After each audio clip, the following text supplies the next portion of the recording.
How's everybody doing tonight? I'm just gonna go out on a limb. I'm gonna say if there is anybody that can compete with a very cute puppy, it's this intellectual group we've got right here. And by the way, Mike, I do have note cards just in case here.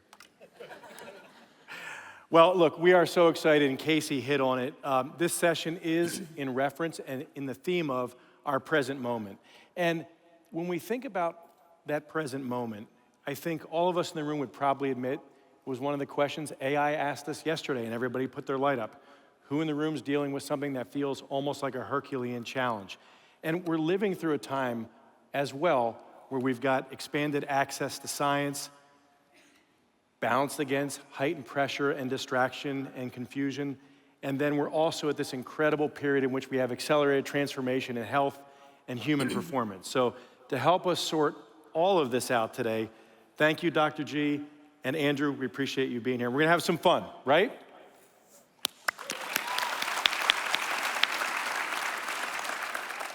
All right, let's just get this question out of the way because I'm incredibly curious. We spent a little time backstage talking, but we didn't get to this. Can you tell us a little bit about your journey from where you started through having one of the most influential podcasts in health and services? Sure, so delighted to be here. I've long been interested in biology and health.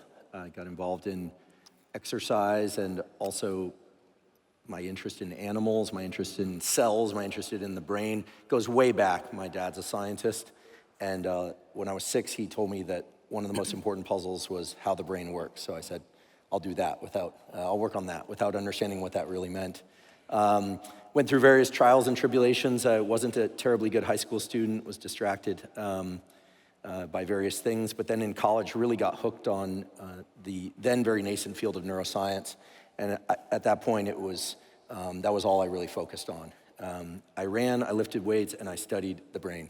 I worked in a laboratory, and I did that for many years through my master's, my Ph.D., postdoc, et cetera, and then started a laboratory where I studied, and really the postdocs and students in my lab worked on stress and ways to modulate oneself in order to deal better with stress, and then also visual repair. I have a history in visual repair. Around the time of the pandemic, so things like glaucoma and trying to cure blindness and things of that sort. And then around the time of the pandemic, I realized that while there was tremendous interest in dealing with the virus itself, I was really shocked, frankly, and I still poke at my good friends at NIH and scientists around me that the government wasn't giving anyone any suggestions about how to deal with this massive lockdown stress and other stressors. I thought, this is wild. I even wrote to the director of the National Institutes of Mental Health at the time, like, what's going on? And they had no recommendations, but there was a ton of data out there about circadian rhythms and light and dopamine and social interaction and all the things that we were being deprived of. So I found a friend and got a camera and brought my bulldog Costello into a closet-sized room in a house and just started blabbing at the camera about all those topics and what we know about ways to better one's health, that is mental health, physical health, and performance. And that was in January of 2021. And now I still hold my role at Stanford.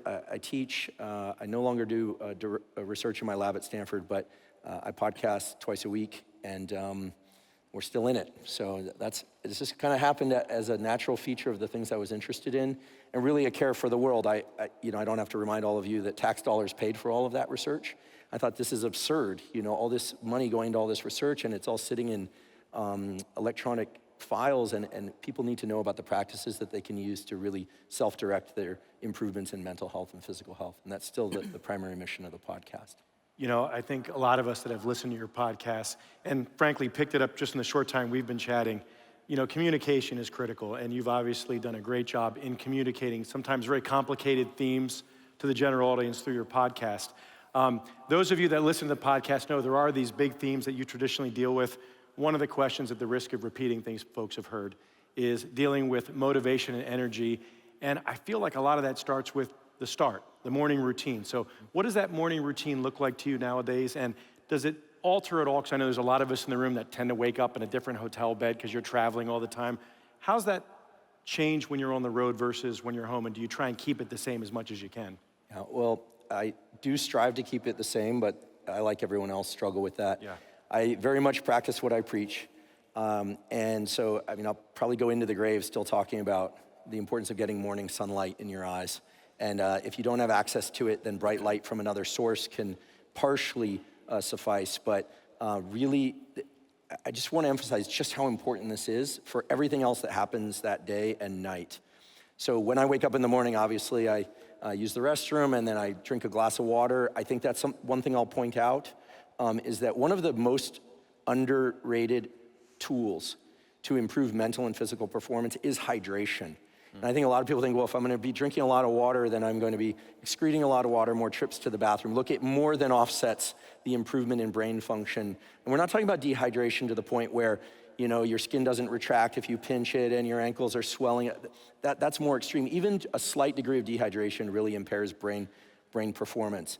And you'd be shocked as to what hydrating well first thing in the morning, drinking 16 to 32 ounces of water can really do for your alertness, even prior to caffeine. I do drink caffeine. I don't always delay it 90 minutes. I've been sort of attached to this idea of delaying it 90 minutes. That can help if you tend to fall asleep in the afternoon, you know, extreme fatigue in the afternoon that can't be explained by anything else. But if you're somebody who needs that caffeine immediately upon waking, make sure you hydrate first with water and then get that caffeine, that's fine. The other thing is this morning sunlight thing. And even on cloudy days or partially cloudy days, it's so important. First of all, it elevates daytime mood focus and alertness. It improves your ability to sleep at night. It offsets insomnia in a real way.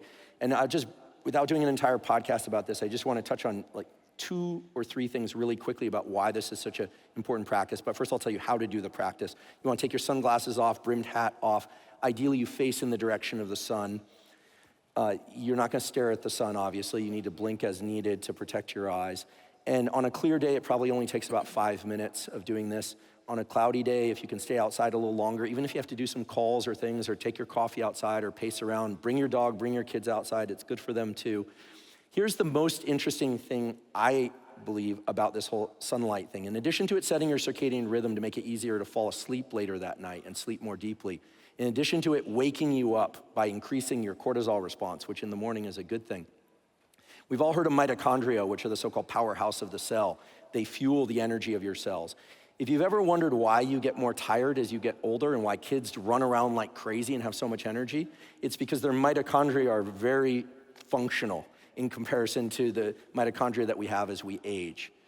The thing about mitochondria is that they're like a battery. They have a charge on either side. They have what's called a membrane potential, not unlike neurons, not unlike a battery. It turns out that the long wavelength light, the light that you can't even see that comes from the sun, so we're not talking UV, we're not talking about the stuff in the visible spectrum, we're talking about infrared light, 850 nanometers for those of you that want to know. That actually can go all the way through your body. This is good. It passes through your body. It doesn't damage anything. What it does is we now know that restores the membrane potential of your mitochondria. It literally recharges those batteries, so much so that they've now done experiments where they just illuminate the bottom half of the body or from the neck down, and it even can improve the mitochondria in your eyes and improve or at least offset some age-related vision loss.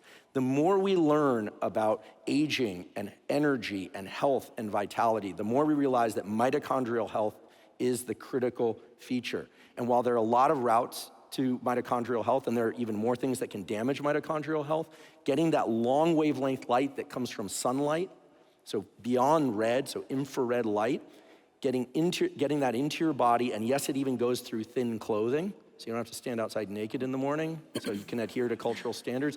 This recharges your mitochondria.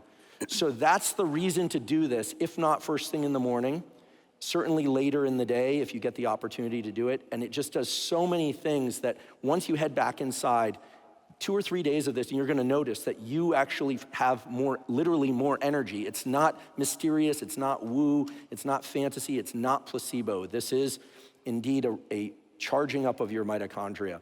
And then I get into the day, and then there are a bunch of don'ts. And the biggest don't these days that we're all facing is as much as you can, depending on your work needs and other needs, to really try and get the smartphone out of your focused working space. And I'll keep coming back to this, but the studies on this are just extraordinary. This is one of the toughest things of our time. I think this really is the cigarette smoking / slot machine in our pocket type thing. I use the smartphone, but we have to be very cognizant of our ability to focus and the things that detract from that. But if you do nothing else besides hydrate and get bright light in the morning, ideally to your eyes, but to get some light onto your body in the morning from sunlight, you're doing yourself a great service. And this is especially true in the winter months. Well, I'll tell you, I think really, and I want to come back to that a little bit. Dr. G, I want to pivot over to you for a second here. So we third about the ways, I think, to like get yourself in the best position to be successful over the next 24 hours. If you think about it and you look, what are some of the things that I think once you get into the day, many of us are complicated by our smartphones and other technologies. As you look at it, what are some of the strategies that you personally employ and that you recommend for, as you're experiencing some of that stress, avoiding the burnout, the distractions, et cetera? Well, first of all, Andy, I'm very offended you didn't ask about me and Casey's podcast. Am I right, Casey? All right, you're welcome to come on, by the way, Andrew. So we do have a podcast as well. Just saying. Got to give you some competition, right? Sure. Yeah. I would say that as far as my routine, and this is just me, obviously, anecdotally, right? So I'm balancing a career that has me on the road a good amount of the time. I'd say 50 to 70%. So first of all, I have a at-home routine, and then I have an on-the-road routine, right? Time zones, et cetera, affect that. But the biggest thing for me is I also have a 13-year-old at home. And so the question, and I know a lot of women, particularly in the audience, that I have to balance is my needs over my child's needs. And it's really tough because there are literally some mornings where, man, I'll be damned if we get to school, right? I did not grab water. I did not grab coffee. I was lucky I had clothes on, Andrew. You know what I mean? Ladies, you know what I'm talking about, right? Got to get in before the bell rings. So there are days where it's not easy, and I will say that there is no routine. The routine is to get to school on time. But when I do have a few moments, the thing that I actually love to do is to be outside. So I live in South Florida, I live in Miami. When I'm home, I go outside by the pool and I will drink water by the pool. I've got a lemon tree. If I have a moment to squeeze a lemon in, that's my thing.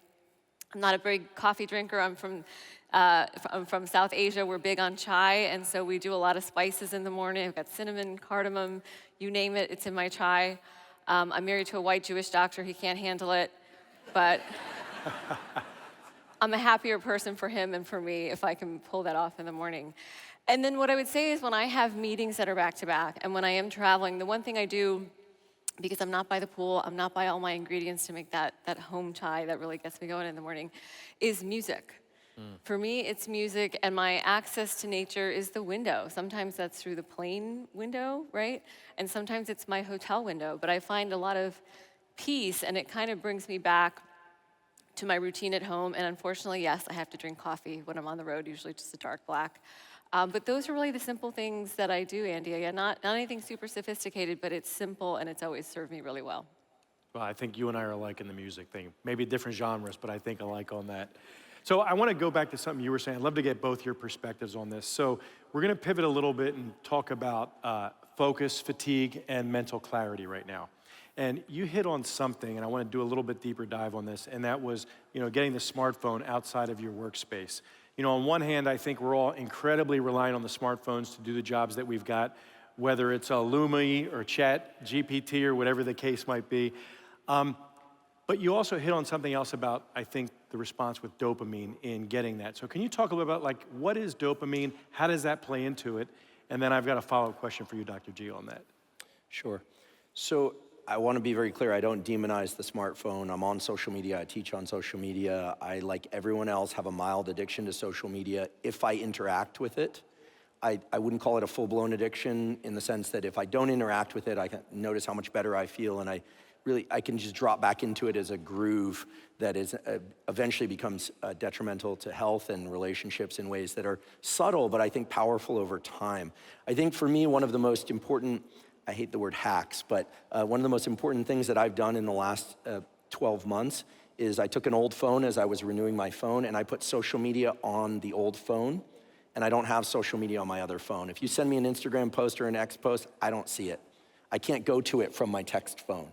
That alone has rescued many hours of focus during my day. It's also allowed me to keep my phone, which I need for communications, near me when I work, because I have people in my life that need to communicate with me, as I'm sure all of you do. And I've been able then to dance a bit better between the focused work that's required for work and the phone communications, because those things are so interdigitated nowadays. When we talk about dopamine, I think it's important to remember that dopamine isn't about pleasure, it's about the pursuit of things. And we used to think that dopamine was about the pursuit of pleasure. I think that the better quote from my colleague Robert Sapolsky, who's much more eloquent than I am, said, dopamine is not about the pursuit of pleasure, it's about the pleasure of pursuit. And I think that was correct, but we now realize it's actually just about pursuit. It's about forward motion of our mind and foraging of any kind. You're looking for a new item of clothing. Maybe you want to, maybe you need it for the weekend. You're looking online. Anytime you're foraging, what you're gonna watch on Netflix, that's when the dopamine circuitry is engaged. And it's also very clear that dopamine is like a currency. It is the universal currency of motivation and pursuit of any kind. And the thing that I'd like to place in your minds going forward is that dopamine can be spent or it can be invested. This is the way I think about this now, is that when I wake up in the morning, I've got energy. You now know that comes from mitochondria. You know how to charge those mitochondria a little better now with sunlight and hydration. But that energy is going to be devoted to something, and eventually it's going to run out by end of day, and we replenish it again with sleep. It's that simple.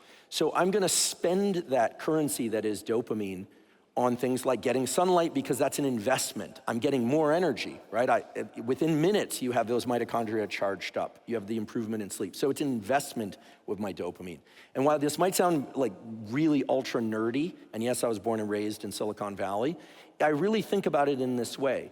Is the way I'm spending my time a good investment of my dopamine energy, of my life energy, right? And I think for a long time, this notion of energy was so overtaken by language in the kind of woo wellness community that we really lost track of the fact that it's a real biological thing. It's a real biological thing. So as I look at my schedule for the day, I think of two things, the macro cycle and the microcycles. I know that if I sleep well at night, even, let's say I had to only sleep 4 hours to catch a flight. If that 4 hours is really great sleep, I'm better off than if it's choppy sleep. So the key is to get ideally, between 6 and 9 hours of sleep every night. That's great sleep. Maybe you wake up once and once only. But the macro cycle is you want bright, active days and quiet, dark nights. That's the macro cycle. I don't care if you're on the road. I don't care if you're at home. That's what's best for kids. That's what's best for people over the age of 80 and everything in between. And the way to accomplish that is you ask yourself, well, what are the ways to create energy and invest energy during the daytime? It's going to be bright light, hydration, movement to the body, even just walks while you're on calls. If you can't get, you should get exercise, cardiovascular and resistance training exercise, but walking around, movement. You don't necessarily need a standing desk, but a stand-sit desk. Move, a lot of movement during the day, and then come nighttime, you want to dim the lights, and you want to do some long exhale breathing. I'll keep it that simple. We know, I did a clinical trial in my lab, long exhale breathing slows your heart rate down. Best way to fall asleep, slow your heart rate down. So all the things that speed your heart rate up, activity, bright light, hydration, social interaction of intense kinds, work, et cetera, pack that in the day. That's the macro cycle. And then come evening, you need to give yourself about an hour to taper out of the day. And that's when you start dimming the lights. You start dimming your phone if you need to be on your phone. You start doing some long exhale breathing. I won't even take you through the physiological sigh, which is a double inhale, long exhale. It turns out just lowering that heart rate is gonna be the best way to get and stay asleep. And so anything that elevates your heart rate at night is not gonna be great for you within an hour of sleep, okay? Everything during the daytime, as stressful as it is, you can handle that day in, day out, week in, week out. For years, the human body is incredibly resilient, but you need this macro cycle of then slowing down at night. And dimming the lights, just by the way, when you look at bright lights early in the day, it raises your morning cortisol, which by the way, you wake up because of cortisol. It woke you up. It's literally called the cortisol awakening response. It increases the amount of that cortisol by 50%, 50, which is great. You want high cortisol early in the day, low cortisol later in the day. And I'll resist the temptation to tell you more about this, but when people have a kind of a flat cortisol curve where it doesn't have a big peak and then drop off later in the day, this is when you start seeing anxiety and depression. So You're gonna stress. You're gonna have a ton to do. There's a ton of movement. Sometimes you won't even have time to grab your coffee or your chai, et cetera.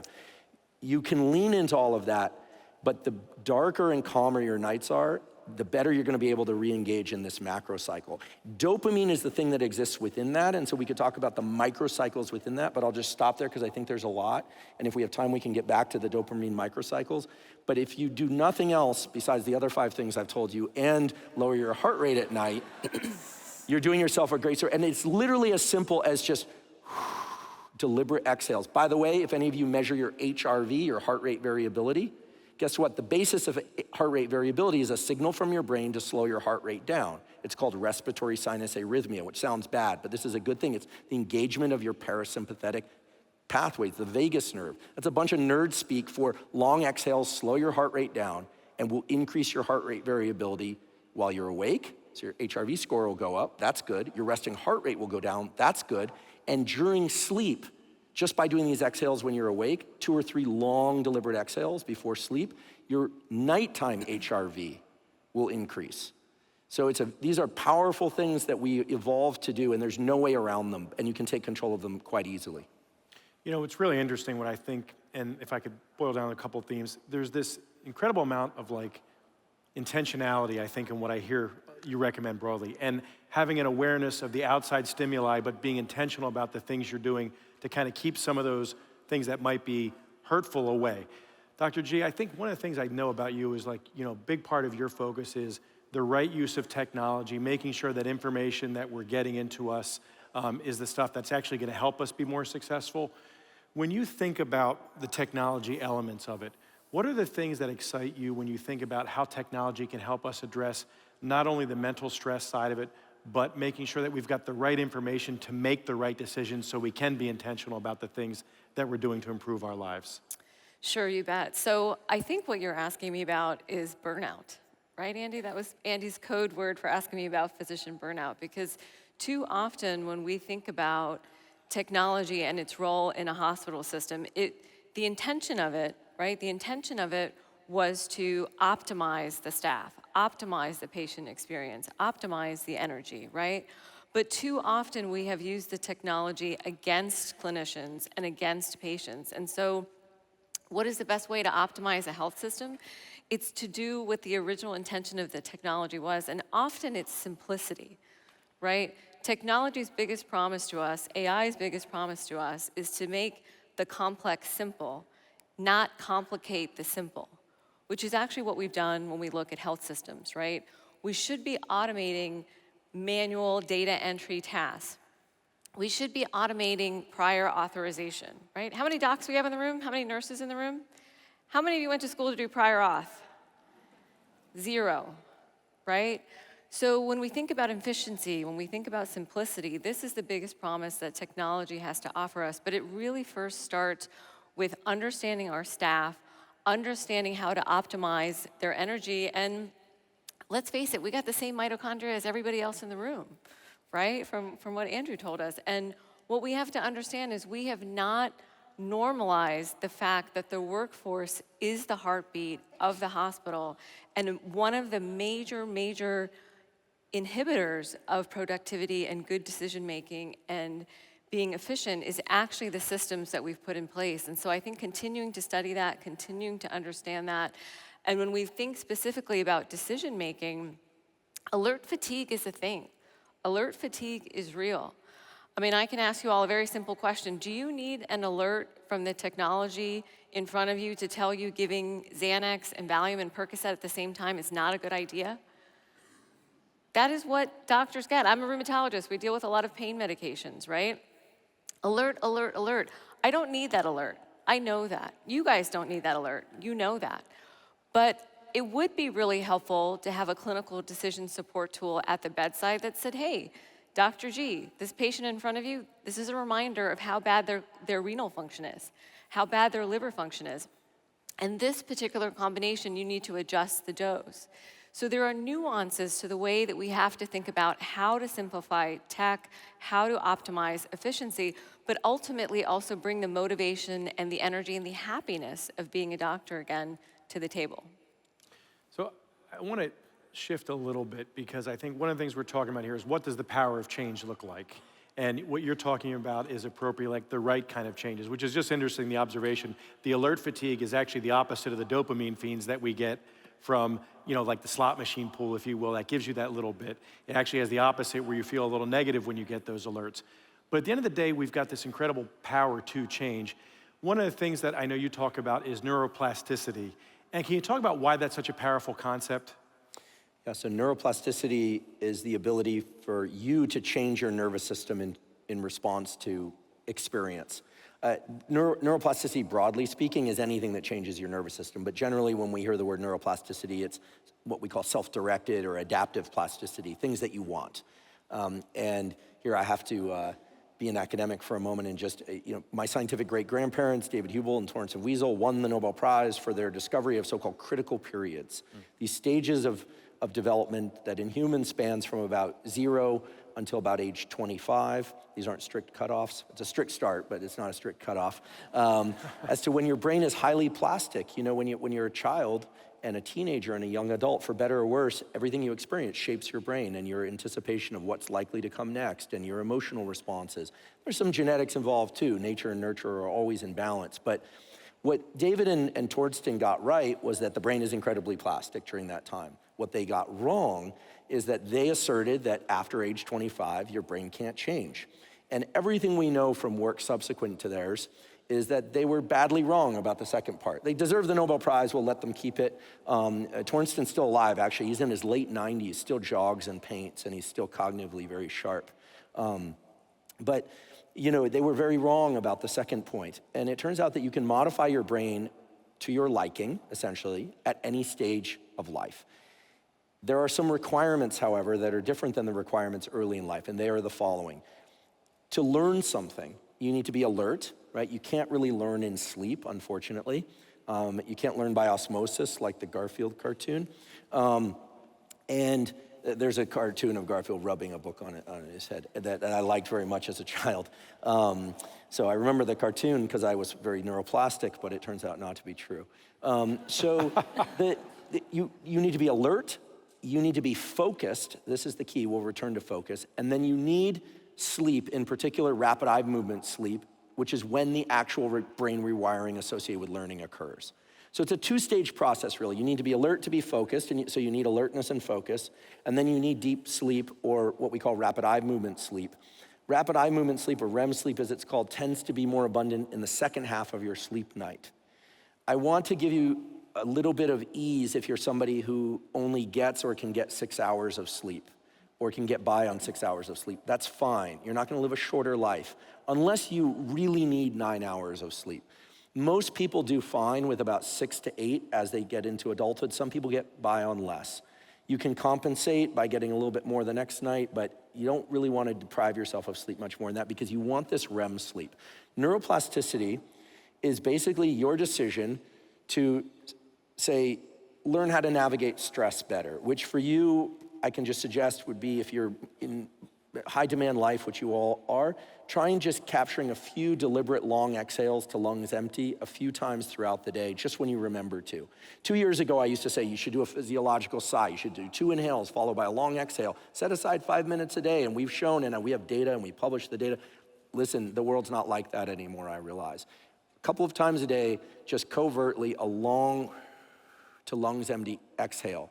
Now, you might say, well, that's not neuroplasticity, is it? No, but what's happening here is you're gradually going to rewire those circuits. The mere fact that you're focusing on that behavior is going to start to rewire those circuits. So here's the other principle of neuroplasticity, which is that in adulthood, it's very incremental. Beautiful experiments done by a colleague of mine at Stanford showed that adults can get the same degree of learning, language learning, music learning, math learning, social learning, stress tolerance learning, as a child can in their peak of plasticity, but it comes in smaller increments. So you need to just chunk these things a little bit. So the small amount really that you do each day or every other day really starts to help in the long run. So neuroplasticity is mainly the rewiring of neurons. It's not so much the addition of new neurons, but we now know that it also can offset a lot of the age-related cognitive decline that occurs. And here's a reason to exercise. For those of you that hate exercise, I'm sorry. The reality is that whether or not it's cardiovascular exercise or it's resistance training exercise, it really does turn out that the burn, it's not a lactic acid, it's something called lactate for you aficionados. That lactate that your muscles produce when you push yourself hard in some regard actually travels to the brain and stimulates the release of a molecule called BDNF, brain-derived neurotrophic factor.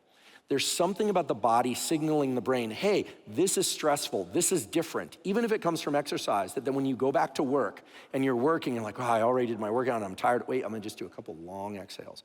Or I'm gonna focus a little bit harder on this call. I'm gonna flip the phone over. I'm gonna just harness my attention just a little bit. When BDNF is present, it acts like an amplifier, what we call a gain control on that plasticity. So I'm weaving together a bunch of things here, but the point is, you definitely can change your brain at any age. You need to be focused and alert to do that. Focus and alertness themselves are subject to plasticity. So if you have trouble focusing, the key is to redirect your focus, and over time you get better at focusing. It's a skill like any other.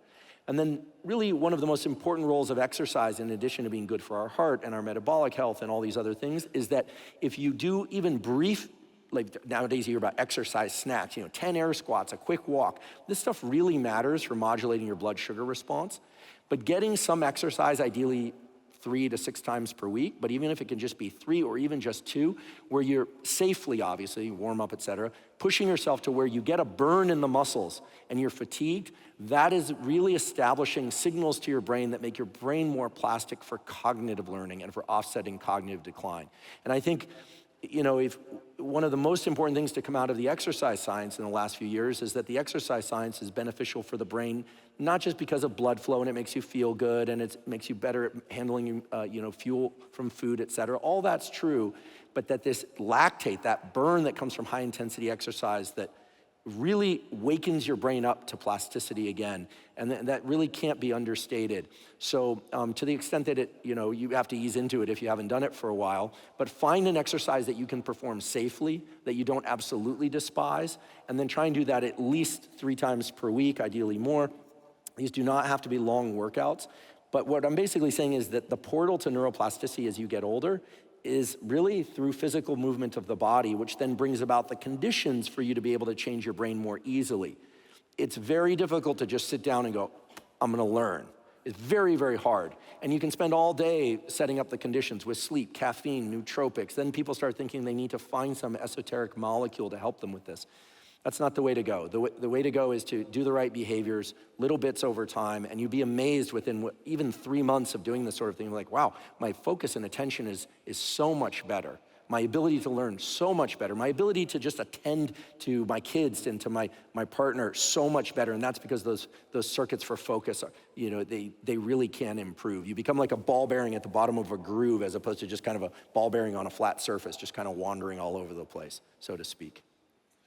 I think some really good insights and strategies to help kind of, as an individual, to become more flexible and to mitigate your stress. But, Dr. G, as a clinician, when we think about it, we're in a healthcare environment right now where I think many of us are stressed. Our hospital staff is dealing with an incredible amount of change.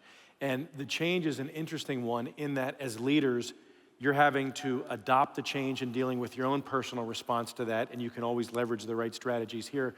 But at the same time, you're leading other clinicians, other care providers that are also dealing with the stress. So you're dealing with it and they're dealing with it.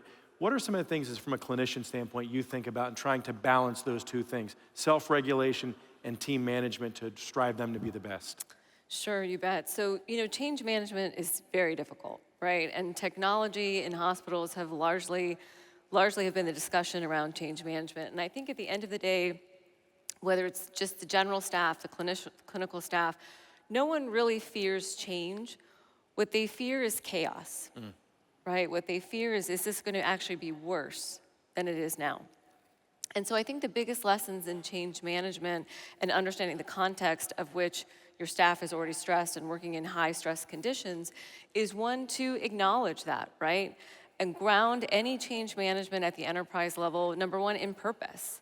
Right, an acknowledgement that this is a stressful situation. We hope to make it better, both for you as staff and as well as for the patients you take care of. So that's one, and a common purpose, because that's one that obviously excites and motivates anyone working in a hospital as they've chosen to work there, right?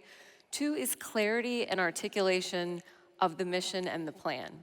So too often we've done change management, EHR just went on, right? Telemedicine just happened. And it's like, well, I'm the head of the emergency room. How did nobody tell me that, right? So I think articulating the vision and then getting the end user input, right? Clinicians, the staff in the hospital, they're doers.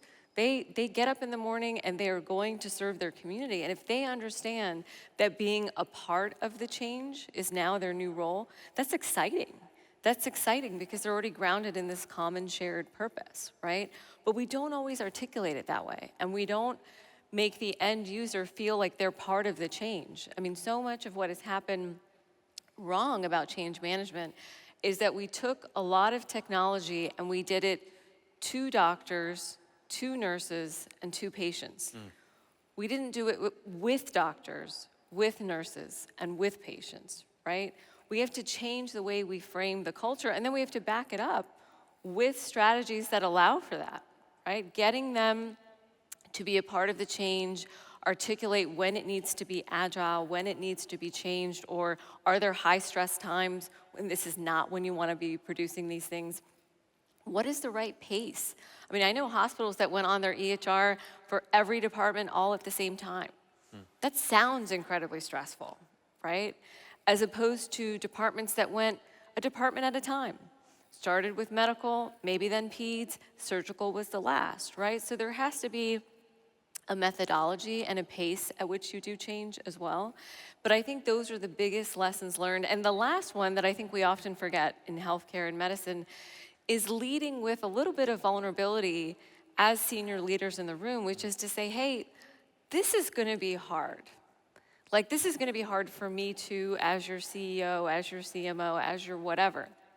So this is how I'm thinking about it, or this is how I hope we get to the end. And I think that that can do a lot more for you when you lean into those strategies. And it's not the change. Again, I think if there's one thing to remember, it's not the change, it's the chaos that we all resist, whether personally or professionally.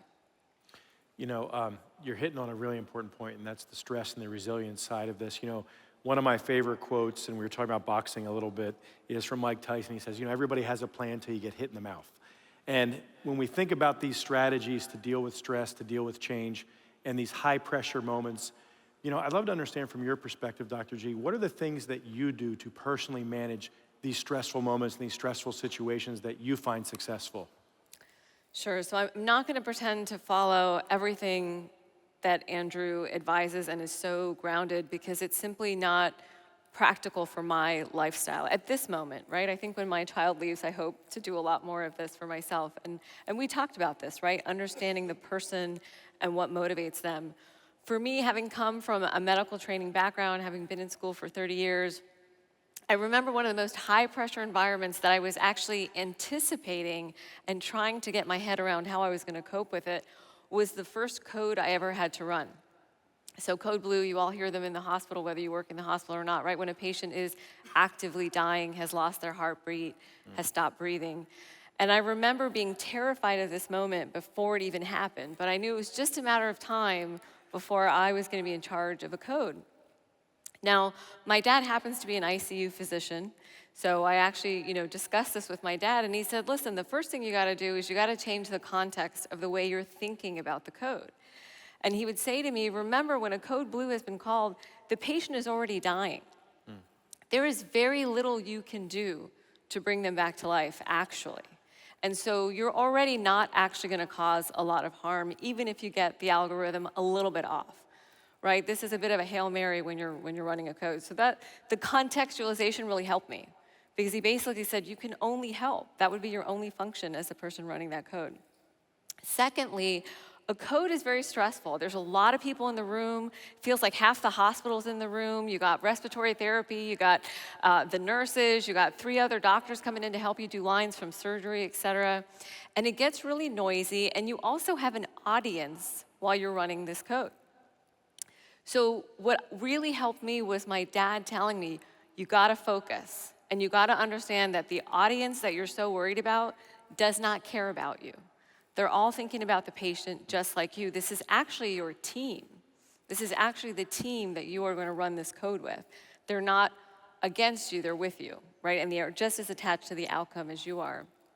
And so as I think about high pressure moments that I've had in my life, Andy, having now successfully run many, many codes, what I do is I change the context. I understand this bad thing is happening. I can only go up from here, right? That's number one.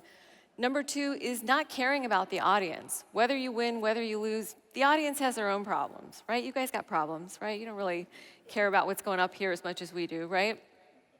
And thirdly, focus, because a code is actually incredibly loud, and there's drips, and there's lights, and there's noise, and somehow I'm able to turn that noise down and really focus, and that's just something that I think has come from practice, but that's really what has helped me in very specific high-pressure moments, which I'll tell you, I applied at a time when my daughter was about 3 years old, found herself at a balance beam on a playground when I happened to turn around, and I had to get this kid off of that balance beam without freaking her out, because one wrong move and she would have gone down, right?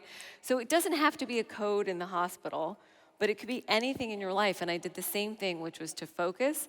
This bad thing is happening, we're gonna get through it, and everyone in this playground is watching this kid and is also gonna be on my side here. So you'd be surprised how many allies you have even when you feel alone. You know, something you said, I'm going to go back to something you said at the beginning. I think it was a theme here. As a leader in helping manage through change, you talked about vulnerability. And I think being transparent and vulnerable with your teams. There's another point to that, which is around gratitude. I know that's something you've talked about quite a bit, which I think applies to building a more cohesive team. So talk a little bit about gratitude and how that can rewire the brain and how that impacts, you know, some leadership in dealing with individuals around you. Yeah, so a few years ago, I did an episode of the Huberman Lab podcast about gratitude, and in researching this, I was just kind of shocked. I mean, I obviously knew what gratitude was, and being grateful is, of course, so very important. What shocked me was when I went into the literature, the brain imaging data, the measures of cortisol, dopamine, the longevity literature, the literature around kids in schools, the literature around hospice and things of that sort. The theme that emerged from all of this that was so consistent is that it's not so much about giving gratitude, it's about getting gratitude. I was like, oh, wow, this actually poses a real problem for every message I've ever heard about gratitude, is we're supposed to be grateful all the time. Now, it turns out it's very useful. The data say it's very useful to be grateful, to pay attention to the gifts of life, of which, if you are in a position to breathe and think about them, then you're definitely doing better than you could be doing, right? So there's always going to be kind of that lower limit for, you know, basically everything else is gone or doesn't seem available. But if you're able to think about the fact that you're still there, you've got something to be grateful for. That's setting the bar pretty low, obviously, but sometimes we find ourselves in those places, and that's where we have to start. Turns out giving gratitude, acknowledging that we're still alive, that we're still in our striving, that these things really do make a difference in terms of all the biochemical changes, all the psychological changes that come with that. But it turns out that the receiving of gratitude is immensely powerful. And again, we could look at any different type of experiment to support this. But what this really tells us is that we need to be giving more gratitude, expressing our gratitude to others so they can receive it, especially within teams. And now this is not a false puffing up of the team. That obviously can be destructive. This isn't this isn't hollow praise. This is really taking some moments to think about what actually you value about somebody's efforts, or maybe their efforts to hear your critical feedback or things of that sort. And hopefully, one would hope that some of the gratitude comes back to you as well. The receiving of gratitude, it just turns out, is so potent, where people can even recall episodes of receiving gratitude from decades before, like small things. It's kind of the inverse of how we all remember, I have to imagine, maybe it was just me, but I have to imagine that we all remember the mean thing that kid said when we were like in the 4th grade about that denim jacket that my mom made me wear, which I knew looked ridiculous. I obviously haven't forgotten this because of the critical period of plasticity. It's still with me. It was a lame jacket, Mom. But I wore it because she told me to, and she said that it was cool, and it wasn't. And now I can laugh about it, and thank goodness. But the giving of gratitude turns out people keep those messages, and it motivates them to push themselves much harder in their work performance and family interactions and any kind of group cohesion. And I don't think we've heard enough, I certainly hadn't learned enough about just how potent receiving gratitude can be, even if it's subtle. And obviously, the more specific that expression of gratitude is, the more potent it's going to be, but you have to be authentic about it, right? This is not running around giving praise just to give praise so people can feel better and perform better. This is creating an awareness in yourself of where you see something that you appreciate or like, and just saying, love the way you did that. It could literally be, it can literally be a fist bump. It can literally be a nod, right? Standards are different depending on the work environment. Kids very much understand this, like when a parent gives like a sort of a shoulder grab and like, that was good.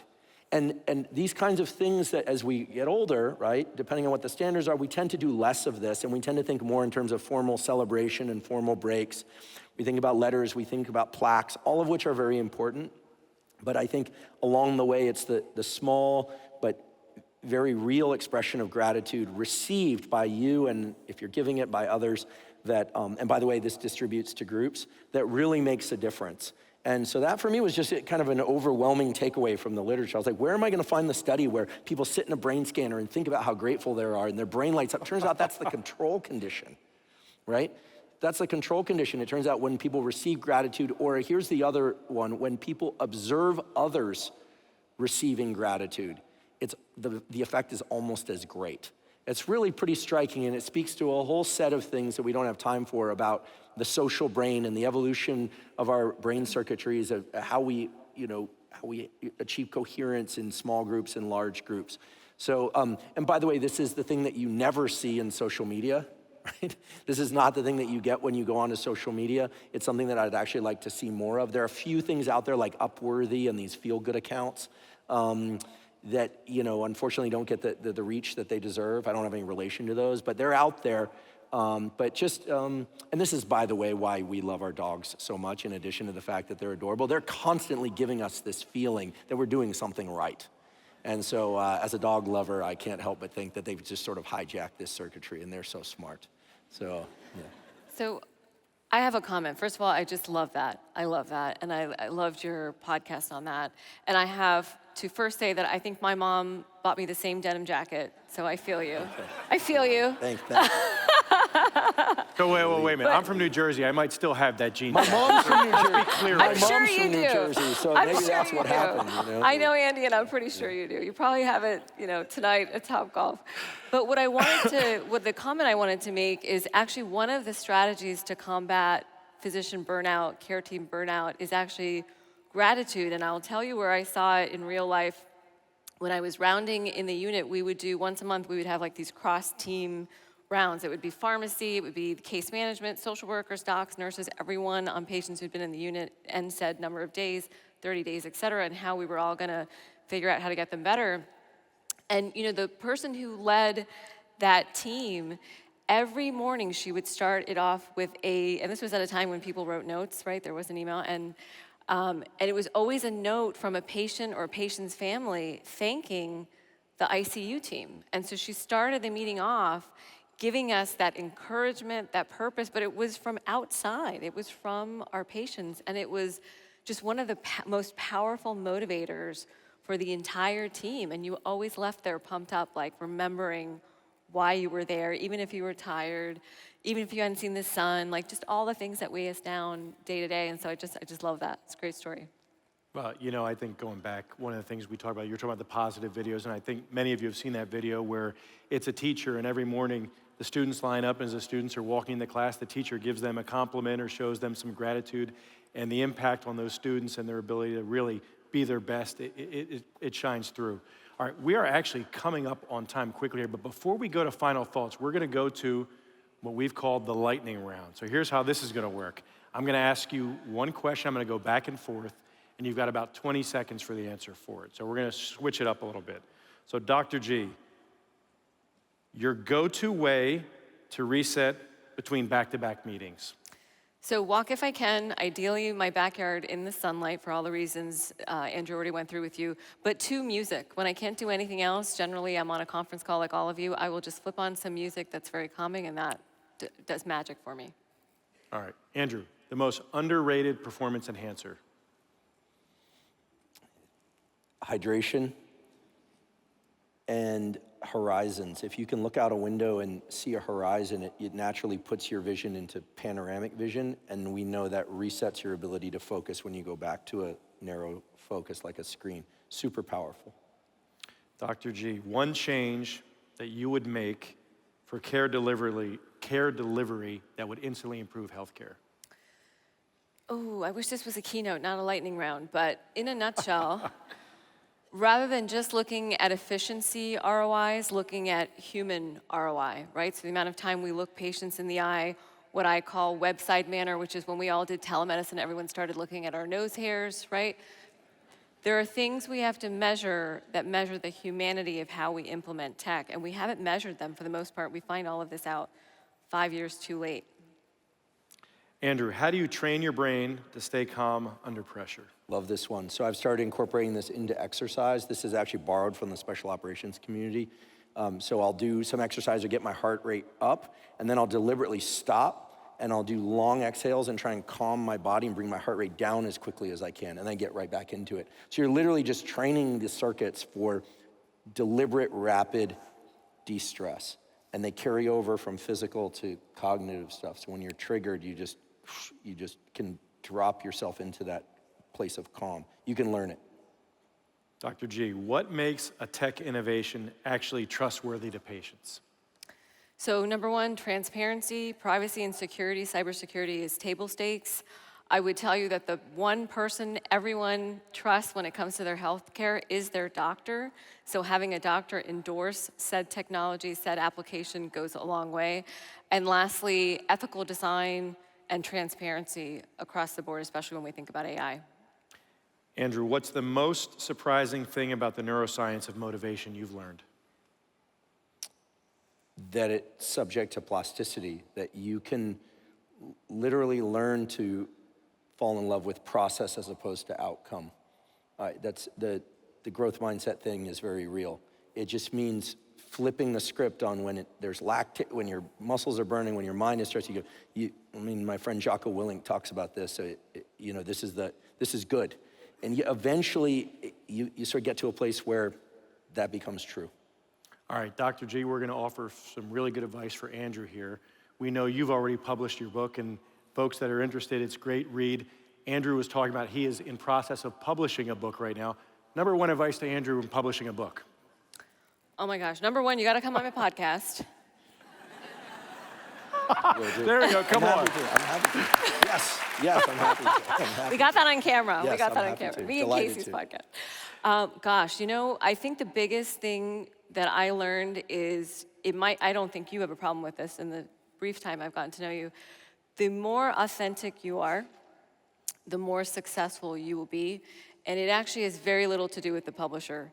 They will follow your lead. You already have such a strong and inspiring platform. But just to be authentic and tell the stories, which you're just amazing at, because as much as it's about the science, it's not, right? It's about what the science does for us and means to us, which you already articulate really well. But I think more stories, more authentic, your before and afters, just like you did on gratitude and what that meant for you. You guys, that's why you love him, right? That's why you love him. And I'd be happy to come on your podcast. Thank you. Thanks. Well, I mean, look, I think that whole theme, be authentic, that's probably some really good advice for all of us in the room beyond just the book publishing, so thank you. All right, listen, this conference, it's all about this theme we've talked about, our present moment. So I'm gonna end with this, and Dr. G, we'll go to you first. If you could leave this audience with one message about how to really show up for this moment and shape what comes next, what would it be? I would say to you that this is the most exciting time to be a healthcare leader. And it may not feel like that, right? Granted. But the people that were in your seats 10, 20 years ago, they did not have the access, the understanding of technology, AI. They did not have a consumer that was ready to meet them anywhere, anytime, in whatever outfit, in their living room, right? You guys are living at such an important crux in history and healthcare where everyone is hungry and thirsty to be healthier. You must not just be present for this moment, but you need to meet the moment. You need to meet the moment with everything you've got. We are all rooting for you, us on stage, your patients, your communities, and there's nowhere to go but up. Thank you.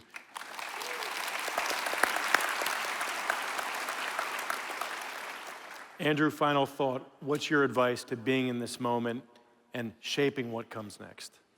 Yeah, my answer might surprise you. I think the thing that sustains me as I go from one endeavor to the next, and what I have observed over and over again in colleagues in different fields that seem to just have this incredibly long arc of energy and excitement and enthusiasm despite being in very stressful, even high-risk, high-consequence professions like yours, is to find one thing each day, however small, but every single day that you absolutely delight in.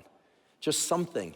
And this word delight, I think, is especially important. It's not just about pleasure or giving yourself a break. It could be that. But finding one thing, either internally or externally, or engaging with someone else perhaps, but just something that you delight in. Because I think more than the actual behavior or the thing that we do, it restores to us this sense of agency and our ability to find pockets of goodness when things are really hard, but also that we are in control of more than we think, usually, and that despite the overwhelm of all the technologies and the demands of life, that where we can exercise our ability to find delight. For me, this morning, it was just literally getting 3 sentences of journaling. I was like, all right, and I'm just kind of like, I'm here and I'm delighted to be here, genuinely. I don't know much about your field. I got to learn a lot about your field today. And I think these small moments are really the ones that catalyze a lot of forward movement. And hopefully that came through in the other things we discussed. It's these little things that amount to a lot and eventually become somewhat automatic, which is the best part. So. Okay, thank you.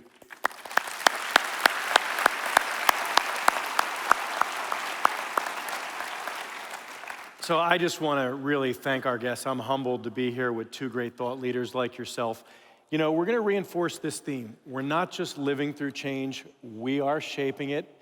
And I want to invite everybody in this room to take some of these insights forward. As Andrew said, you know, every change starts with that first step, and I think we heard a lot of tips tonight to help us think through what does that first step look like. So with that, I'm going to flip it back over to Casey. Thank you guys so much. Thank you guys so much.